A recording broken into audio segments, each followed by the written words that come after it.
I lied. There are 4 tips, but the last one involves hardware. Everything I'm showing in this video is from the very beginning of the game, but if you're sensitive to having really basic game mechanics spoiled, well, probably don't click on this type of video. But hey, leave a like on your way out. All 3 tips in this video involve the Ultrahand ability, which has been shown off by Nintendo in their gameplay demo. Just like in Breath of the Wild, abilities are acquired very early into Tears of the Kingdom, so these tips are just to help you get in the right headspace as you dive in headfirst.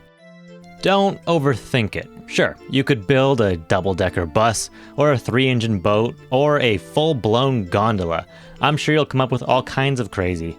But you could save yourself a lot of trouble by just riding the hook. Ultrahand as a weapon. Tired of breaking sticks against your enemies? Try dropping logs on them. And why not glue a few together for added effect?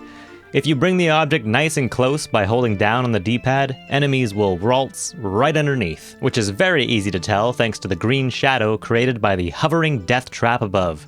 Once you have them where you want them, simply press B. Get oriented. Ultrahand allows you to pick up pretty much anything in Tears of the Kingdom. Most objects you approach won't be oriented perfectly perpendicular in front of you, and you'll pick them up from all kinds of weird starting angles. Let's say I want this panel perfectly vertical with the broad side facing me.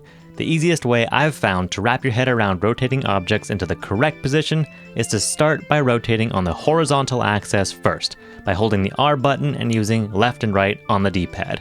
Only once you have an object oriented correctly on the horizontal axis should you start rotating it vertically, using up and down on the D-pad. The main takeaway being, use the D-pad left and right first, then up and down.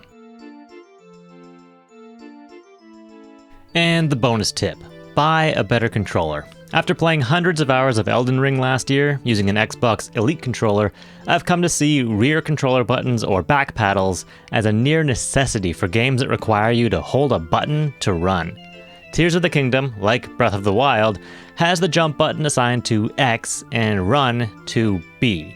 I find it a little clumsy going from B to X when I want to jump while running, so assigning run to a back button is so much more comfortable. It's a little weird at first, but it becomes second nature. A while ago, I picked up the 8BitDo Ultimate controller for the Switch, which features a couple rear controller buttons and is just a great controller overall. I now prefer it to the official Pro controller for most games. These are long games. Do yourself the favor.